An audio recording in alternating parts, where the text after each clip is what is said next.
New Relight opticals and computerised I clinic. हमारे यहाँ Sarojini hospital के आई स्पेशलिस्ट डॉक्टर अवेलेबल। अपनी आंखों का मुफ्त मुआयना करवाइए। जी हाँ।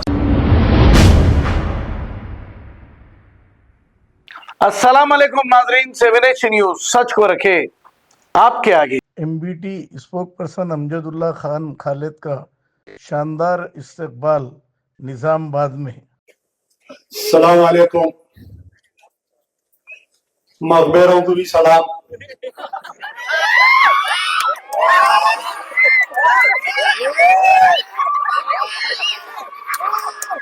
बहुत आए हुए आज मकबरा, फट फट फट फट आवाज आ रही थी जब से।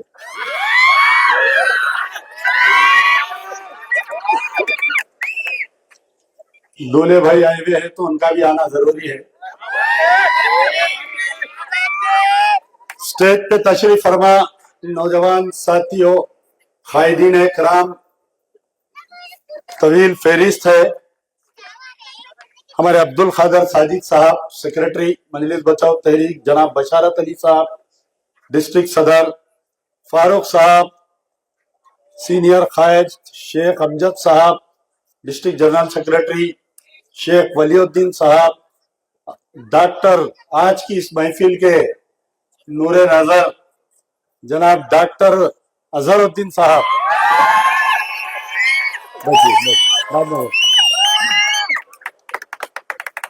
और कई नाम है, मैं माफ करना क्योंकि वक्त की तंगी है और मेरी घड़ी में अब 9:10 है, तो 50 मिनट बैटिंग होंगी। बॉल इधर से आएगा, छक्का उधर जाएगा। बल्दी इंतखाबात है, आप ऊपर आइए। बल्दी इंतखाबात है और अल्लाह ताला अमजदुल्ला खान की और तहरीक के कायदीन की मेहनत को पिछले 10 साल से शेख हैदर के वाकये से लेकर शेख रियाज का वाकया, मुसलसल निजामाबाद का कोई ऐसा मसला नहीं था जो मजलिस बचाओ तहरीक उस मसले पर गुफ्तगू नहीं की, नुमाइंदगी नहीं की। हर चीज पर हमने गुफ्तगू की। तो एक 10 साल का तवील अरसा रहा। आज ये जो मेरा चमन आबाद देख रहे हैं आप लोग, ये मेरे चमन में जो फूल खिले हैं आज, ये जो मेरी माएं बहनें यहाँ पर इस सर्दी में बैठकर मेरी गुफ्तगू को सुन रही हैं, ये मेरे बुजुर्ग इस सर्दी के बावजूद यहाँ पर बैठकर सुन रहे हैं, ये मेरे नौजवान यहाँ पर जो बैठे हैं, ये मेरी और मेरे निजामाबाद की जो यूनिट है यहाँ की, इनकी 10 साल की मेहनत का नतीजा है। इन 10 सालों में हमने बहुत तकलीफें उठाई, हमने बहुत बाकड़े पहलवानों को देखा है। हमने मजलिस बचाओ तहरीक की ये तारीख रही। गाजी मिल्लत अलहाज मोहम्मद अमानुल्लाह खान, बुजुर्ग उनकी तारीख से वाकिफ है, लेकिन वो जो नौजवान नस्ल गाजी मिल्लत की तारीख से वाकिफ नहीं है, मैं उनको कहना चाह रहा हूं कि ये वही गाजी मिल्लत अलहाज मोहम्मद अमानुल्लाह खान थे। बीजेपी का नरेंद्र था। 6 फीट की दूरी से गाजी मिल्लत अलहाज मोहम्मद अमानुल्लाह खान के ऊपर 6 राउंड फायर किए गए। 2 रिवॉल्वर और एक बड़ी शॉटगन से मुसलसल फायरिंग की गई गाजी मिल्लत के ऊपर, ताकि गाजी मिल्लत को शहीद कर दिया जाए। लेकिन अल्लाह जिसको रखे उसको कौन सके। गाजी मिल्लत को अल्लाह ने जिंदा रखा। उसके बाद में तकरीबन 20 साल तक एमएलए रहे। अरे जो शख्स ने बीजेपी के नरेंद्र के गोलियों के सामने घुटना नहीं टेका, क्या तुम किस खेत की मूली हो जो उसकी औलाद तुम्हारे सामने डरेगी? बताओ। जहां पर भी हम जा रहे हैं, नहीं आना कहते, हम नहीं आना तो कौन तुम्हारा दूल्हे भाई राजा सिंह आना, तुम्हारा दूल्हे भाई वो गुल्लू आना। हमसे तकलीफ, उन्हें आया तो तकलीफ नहीं। उन्हें आया तो तकलीफ नहीं, हम आए तो तकलीफ। मैं तहकीकात करा तो मालूम हुआ हम हैं इनके ओरिजिनल दूल्हे भाई। आपको मालूम है कि आज से कुछ दिन पहले मैं आया, मोता का घर, मेरी माएं बहनें यहां पर बैठी हुई है। यहीं से करीब में एक मुकाम पर शेख मूसा नामी एक लड़का 14 साल का 10th क्लास का पढ़ने वाला लड़का, हमारे पास नौकरी नहीं, हमारे पास घर नहीं, हमारे पास जायदाद नहीं, हमारी सारी जायदादें 1945 से लेकर 1950 तक जितने भी वाकयात पेश आए पुलिस सेक्शन को लेकर, रात में हमारे आबोजदाद करोड़पति सोए, जागीरदार सोए, सुबह उठे तो हमारा सब कुछ जला दिया गया। ये निजामाबाद की सरजमीन है जहां पर सबसे ज्यादा अगर पुलिस सेक्शन में कहीं पर जुल्म हुआ तो वो निजामाबाद की सरजमीन थी जहां पर पुलिस सेक्शन के नाम पर जुल्म हुआ। अगर रजाकारों के नाम पर अगर कहीं पर जुल्म हुआ, मेरे बड़े मेरी इस बात की गवाही देंगे कि वो निजामाबाद की सरजमीन थी। हमारे पास हमारे बच्चों को पढ़ने और लिखने के लिए प्राइवेट स्कूल को भेजने के पास हमारे पास पैसा नहीं, हम मजबूर होकर तेलंगाना माइनॉरिटीज रेसिडेंशियल स्कूल में भेजते हैं। एक बच्चा शेख मूसा नामी कमसिन बच्चा 14 साल का पढ़ने को जाता है और दूसरे दिन उसकी लाश रात के 3 बजे निकलती है। जैसे ही मुझे मालूम होता, अल्लाह गवाह है कि मैंने मेरे यहाँ के मजलिस बचाओ तहरीक के एक भी कारकुन को मैंने इत्तला नहीं किया। क्यों कि मैं जब भी जहां पर भी जाता हूं अचानक पुलिस मकान पर आ जाती है, मुझे हाउस अरेस्ट कर लेती है। तो मैं ये कहा कि मैं किसी को नहीं बोलूंगा, मैं अकेला गाड़ी चलाते हुए निजामाबाद से तकरीबन 3.5-4 घंटे के दरमियान वो फरलांग चौरस्ते पर आकर जब मैं इत्तला किया हमारे लोगों को कि उस बच्चे की मौत में जाने के लिए मैं आया हूं। मैं जब आया मेरे भाई बड़ा अफसोस हुआ, मैं आंख बंद करके देखा शेख मूसा अगर मेरा लड़का होता तो मेरे दिल पर क्या गुजरती। मैं उस बहन जो दरवाजे में से रो रही थी, आज की तारीख तक मेरे आंख में आंसू आते हैं। उस माँ पे क्या गुजरी होंगी जिसने अपनी औलाद को 9 महीने पेट में रखा, जिसने उस औलाद को पाल पोस कर 14 साल तक बड़ा किया और अचानक उसकी लाश घर को आती है। जब लाश आई मैं नमाज पढ़ा, जनाजा नमाज के बाद में मैं फिर हमारे लोगों को नहीं कहा, मैं कहा कि आप लोग गाड़ी में बैठिए, अपन यहां तक जाकर आएंगे। गूगल मैप पर मारा और उस मुकाम जहां पर चंदूर यहां से 25 किलोमीटर दूर है। अरे तुम गए चंदूर? तुम्हारे हाथ को मेहंदी लगी थी, पैरों को मेहंदी लगी थी, 18 बाकड़े पहलवान गए तुम? कोई ये गया क्या बताओ चंदूर को? अमजदुल्ला खान गया, ये मीर बशारत अली, ये लोग चले मेरे साथ में। मैं जब चंदूर गया मैंने देखा एक क्लासरूम, बिल्कुल एक मुर्गी के खुलाड़े के वैसा क्लासरूम, एक मामूली सी छोटे सर के रूम में 23 बच्चे सो रहे हैं और एक बच्चे की लाश निकलती है। फांसी दे लिया बच्चा। आप बताइए, जो सुसाइडल टेंडेंसी होती है वो सुसाइडल टेंडेंसी के ये होते हैं कि लोग सुसाइड करने की कोशिश जब करते हैं, जब फंदा डालते हैं, तकलीफ होती है, हाथ पैर मारते हैं, बचने की कोशिश करते हैं। आप बताओ क्या 22 बच्चों में से 23वां बच्चा जब फांसी लेता है तो क्या 22 बच्चों में से एक तो भी उठ के उसको बचाने की कोशिश नहीं करता? नहीं, फांसी ले लिया। फिर भाई आया वापिस। आने के बाद में जब मैं उस मजलूम बाप से पूछ रहा था, क्योंकि टेमरिस वाले ये कहे कि बच्चा सुसाइड किया, उनके वालिद मारे बोलकर सुसाइड किया। माँ बाप औलाद को कब मारते हैं? माँ बाप औलाद को वसीयत नसीहत के लिए कब मारते हैं? अगर बच्चा पढ़ाई नहीं करता है तो मारते हैं। ये बच्चा पढ़ने में नंबर 1, स्पोर्ट्स में नंबर 1, हर चीज में नंबर 1 बच्चा, तो बतलाओ बाप क्यों मारेगा? मैंने बाप से गुफ्तगू की कि आपने लड़के को अपने मारा, तो उन्होंने कहा कि ऐसा कोई वाकया नहीं हुआ, जुमे के दिन तक बच्चा यहाँ पर था, जुमा हफ्ता मैं ले जाकर उस बच्चे को वहां पर छोड़ा। उसके बाद भी बच्चे की लाश आई, मेरा दिल रोया, मेरा दिल तड़पा, मैं उस बात के गम में शरीक था। अचानक पीछे से आते हैं 6 बाकड़े पहलवान, आके गुफ्तगू करते हैं, तू कहीं को आया यहाँ पर? अरे तू कहीं को आया? तेरे सदर से पूछ बिहार कहीं को गया, तेरे सदर से पूछ महाराष्ट्र कहीं को गया। अमजदुल्ला खान निजामाबाद आया, एक मजलूम का सहारा बनने आया। अमजदुल्ला खान एक मजलूम का सहारा बनने आया।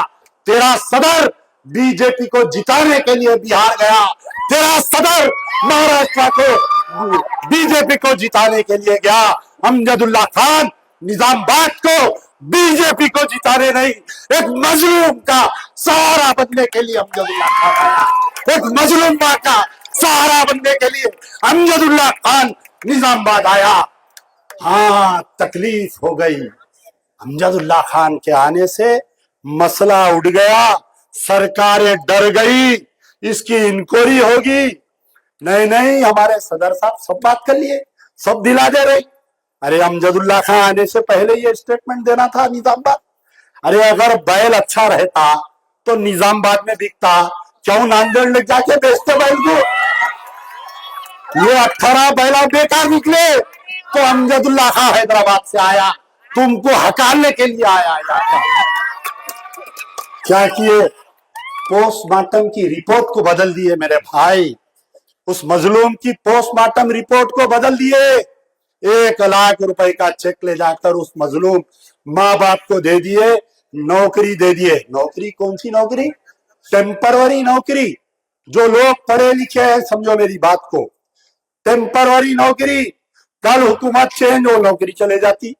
टेम्पररी नौकरी दे दिए, 12,000 तनख्वाह, 25 किलोमीटर दूर रोजाना आना जाना, 5-6 हजार रुपए किराए में चले गए। हाथ को क्या है? 5-6 हजार रुपए। थू ऐसी नौकरी पे। अमजदुल्ला खान थूकता है तुम्हारी नौकरी पे, अमजदुल्ला खान थूकता है तुम्हारे 1 लाख रुपए पे। आप बतलाओ, मजलूम के साथ देना क्या कोई गुनाह किया क्या अमजदुल्ला खान? बताओ। उससे पहले वाकया हुआ मेरे भाई शेख रियाज। ठीक है, शेख रियाज का पास्ट क्या था मुझे नहीं मालूम, मुझे नहीं मालूम। अगर मैं शेख रियाज का वाकये के साथ साथ जो होमगार्ड के साथ जो वाकया पेश आया, अमजदुल्ला खान उस होमगार्ड के वाकये के साथ जो हुआ उसकी निंदा करता है, उसकी बेवा के साथ खड़ेगा। कल के दिन उस होमगार्ड के अगर बच्चों को अमजदुल्ला खान की जरूरत पड़ेगी, अमजदुल्ला खान अपना खून देकर उन बच्चों को पढ़ाएगा, लिखाएगा, उस होमगार्ड के बच्चों को।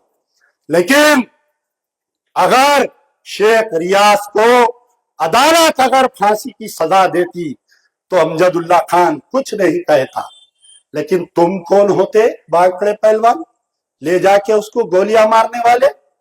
तुम कौन होते? यहां पर मेरी ज़ईफ माए बैठी हुई है, मैं तुमसे सवाल कर रहा हूं। अरे माए, अरे बहने, तुम्हारा बच्चा अगर कोई गलती करा तो क्या तुम उसकी सजा के हकदार है? बताओ। उस मां को ले जाकर उसकी शामगाह पर मिर्ची डाले, नौजुबिल्लाह। ये 18 हिजड़े क्या कर रहे थे बताओ? इनका सदर क्या कर रहा था बताओ? वो बागड़े पहलवान कहां थे बताओ? मैं 6 घंटे तक देखते रहा, कोई मैं का लाल, कोई मर्द आहीन अगर उठेगा बयान देगा क्या? कोई नहीं दिए बयान। रात को 11 बजे ये अमानुल्लाह खान के बेटे का तड़प, अरे मैं देखा हूं पुलिस का जुल्म। मेरे जबान से पूछो, मेरे दिल से पूछो। मेरा बाप एमएलए, उसके बावजूद मेरे भाई को फर्जी केस में डालकर, मजीदुल्लाह खान फरत को केसों में डालकर 18 महीने ताड़ा में रखा गया। हिंदुस्तान में अगर किसी के साथ पहला ताड़ा का अगर केस होता है तो वो मजीदुल्लाह खान फरत और संजय दत्त को डाला गया, 18 महीने रखा गया, इलेक्ट्रिक के शार दे दिए गए और बगिंग पाउडर डाला गया। आप बतलाओ, आज एक रात अगर किसी माँ का बेटा घर को नहीं आता, एक रात किसी भाई का भाई घर को नहीं आता, एक रात अगर किसी बहन का भाई घर को नहीं आता, पूरा मोहल्ला एक कर देते, ढूंढने लग जाते। मेरी माँ क्या सोची होंगी बताओ। मेरा बाप एमएलए है, उसके बावजूद 18 महीने मेरे भाई को रखकर इलेक्ट्रिक के शॉट दे दिए गए। अमानुल्लाह खान से कहा गया कि तुम बाबरी मस्जिद का नाम मत लो, हम तुम्हारे बेटे को छोड़ देंगे। ये वही अमानुल्लाह खान था, कमिश्नर ऑफ पुलिस। उस वक्त के कमिश्नर ऑफ पुलिस हेज्जे दोरा से आंख में आग डालकर कहा, एक बेटा नहीं, मुझे 5 बेटे हैं और 4 बेटों को ले जाओ, सूली पर चढ़ा दो, फांसी दे दो, लेकिन मैं बाबरी मस्जिद का नाम बराबर लूंगा, बाबरी मस्जिद के लिए मरते दम तक लड़ता रहूंगा। अरे ये जज्बा रहना चाहिए, मुस्लिम क़यादत, ये जज्बा। अरे ये कहां की क़यादत? बंजारा हिल में रहने वाली, रेठी पे हजने वाली क़यादत। अरे तुमसे ना होगा बाबा, अब चलिए बहुत टाइम हो गया, अब नई क़यादत आएगी। अमजदुल्ला खान निजामाबाद, मैं यहाँ पर कोई एमएलए, कोई एमपी, कल मैं निजामाबाद से इलेक्शन लड़ने वाला नहीं, मैं तुमको लीडर बनाने आया हूं, मैं तुमको लीडर बनाने आया हूं, मैं तुम्हारे घर में कारपोरेटर देखने आया हूं।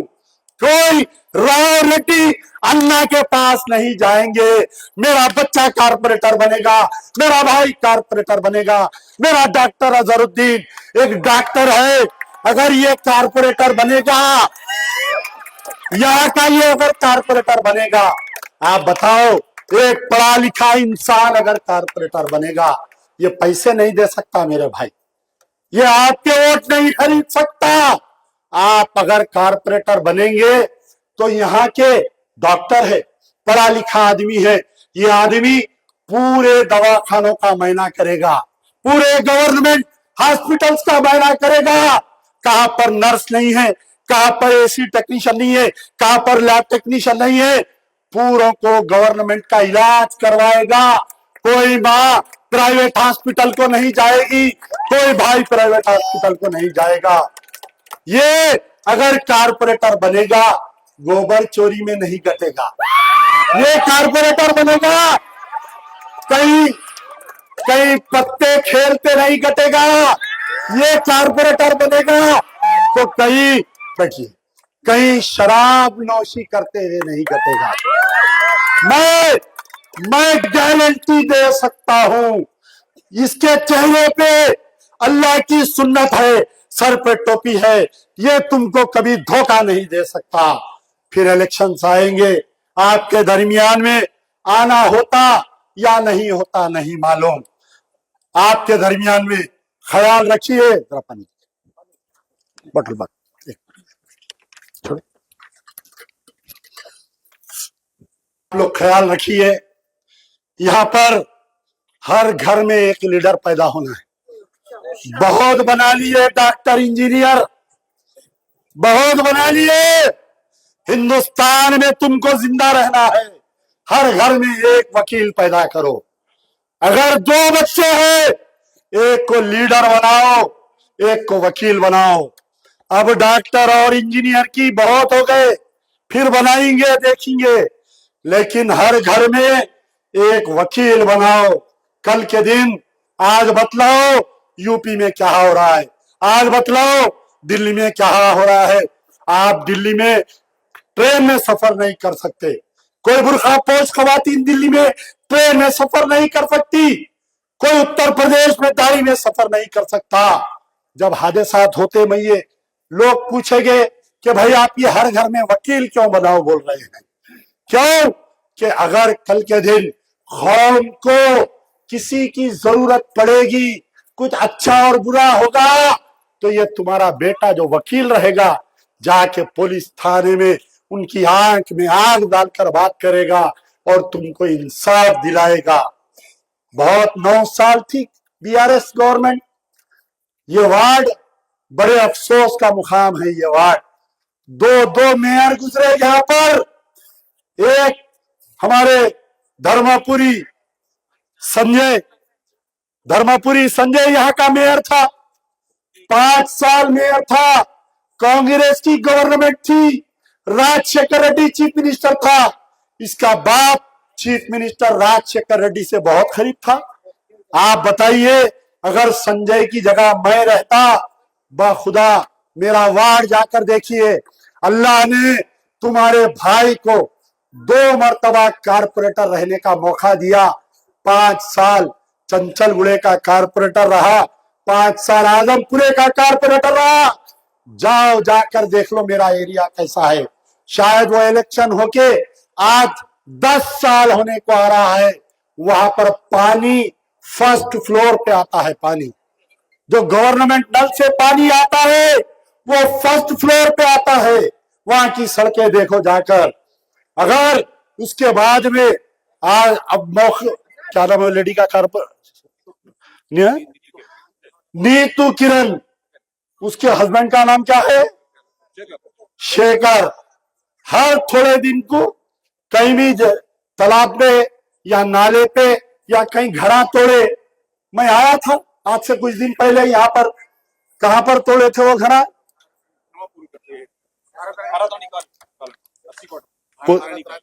भारत रानी कॉलोनी, वहां पर मकान तोड़े।